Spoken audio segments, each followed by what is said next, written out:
Уште едно гостување во денешното издание на Македонија наутро. Наредниве минути ги посветуваме на младите и талентирани ученици од Македонија кои благодарение на своето знаење и квалификација и своето високо образование ќе го продолжат на врвни реномирани светски универзитети. Велам добро утро за Теодора Филиповска и Виктор Ивановски. Наредниве минути ќе ја раскажеме вашата приказна. Добре дојдовте. Теодора е дама, па ќе започнеме, предност ќе ти дадеме тебе. Теодора, примена си на десетина европски универзитети, но своето знаење и високо образование ќе го продолжиш во Утрехт. Како започна приказната? Од каде идејата за да се продолжи образованието надвор од Македонија?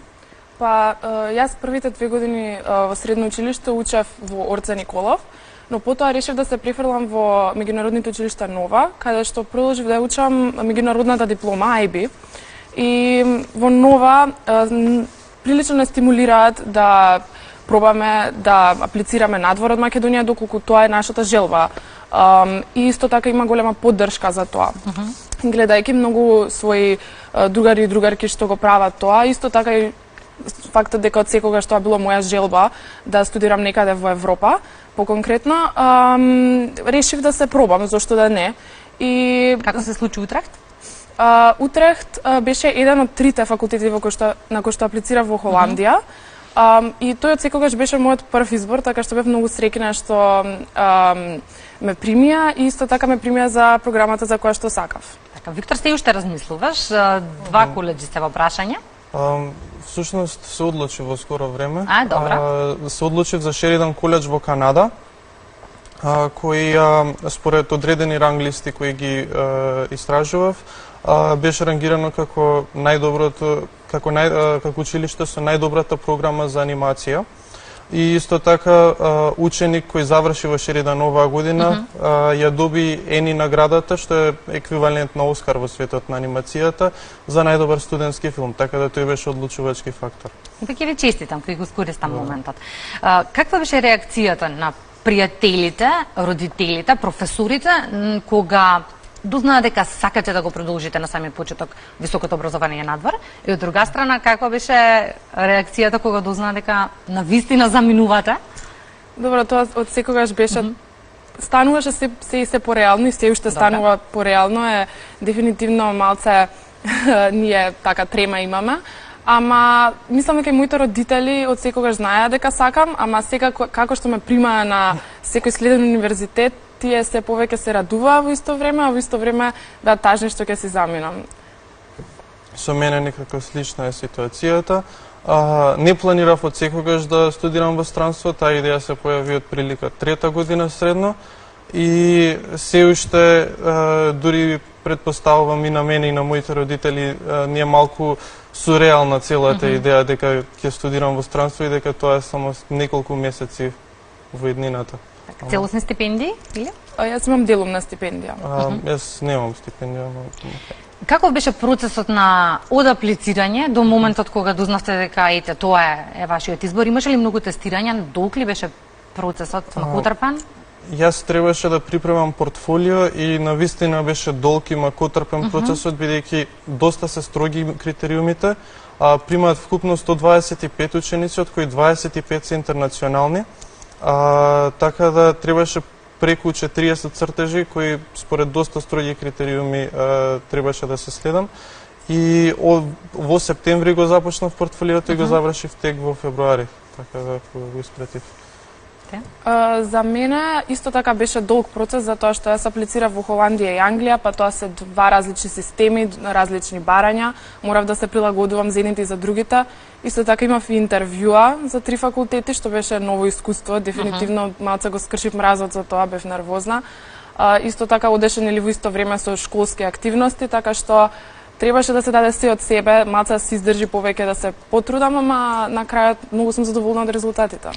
Постоеше ли алтернатива што доколку не ве примат на овие универзитети кои што вие првично ги одбравте? И која би била?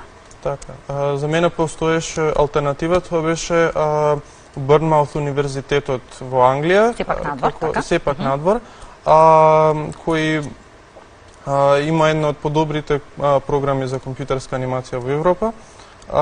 Но сепак моите интереси беа насочени према Северна Америка, бидејќи таму е всушност целата индустрија на анимација, на визуелни ефекти и така натаму. За мен исто така алтернативата беше надвор.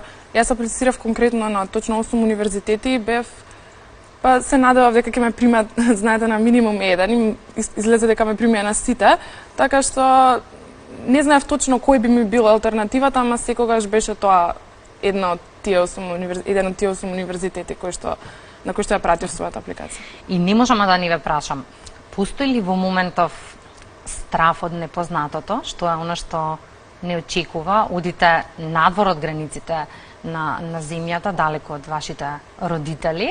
Ако порано по враќање од училиште си доаѓавте дома и имавте ете блиски и оние со кои што постојано сте во текот на денот, сега ви останува некако само интернет комуникацијата и ете видување.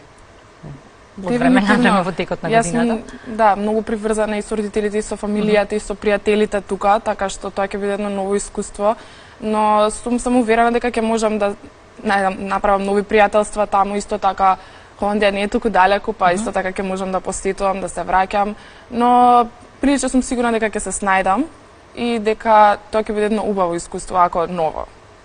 И јас претпоставувам дека во слична состојба ќе бидам, иако тесно поврзан сум со моето семејство, ова е чекор кој морам да го направам за да ги постигнам моите цели. И Канада е далеку, но сепак мислам дека со интернет комуникацијата некако ќе се олеснува, да, се олеснува процесот на контакт и близина. Каде се гледате за 10 години? Ова е можност која што и понатаму во животот ќе отвара нови можности и работни места и иднина. Сте размислувале ли за назад или пак можеби да најдете работа и да останете таму каде што ќе го продолжите образованието? Да, јас сум размислувал за тоа и дефинитивно ќе останувам или во Канада или во Соединетите Американски држави. Се надевам или во Ванкувер, бидејќи таму има некои одлични студија за анимација, или па во Калифорнија, таму е епицентарот на анимација и има голем број рекрутери кои ги посетуваат овие училишта за да најдат одредени студенти кои на лице место се случува да ги вработат. Теодор? За мене, јас колку да размислам за тоа, не можам да стигнам до заклучок, затоа што мислам дека како оди текот на годините, така ќе видам дали ми е желба да останам некаде, дали ќе сакам да се вратам можеби, дали ќе најдам некоја можност што нема да можам да ја одбијам во било која држава или пак ќе ми биде мој избор да се вратам тука, така што не би можела да одговорам. Не имате поддршката од домашните, она што е најважно. Знаете, Да. кога имате ветер во грб, како поддршка, она е тоа што е потребно. Ви благодарам за гостувањето во Македонија на утро. Јас сум сигурна дека од вас ќе излезат големи имиња, така да си обезбедив интервју кога ќе бидете некои нешто во светот во кој што ќе работите, може така? Да. Благодарам уште еднаш, многу успех. Благодарам и на вас. Ви. Останете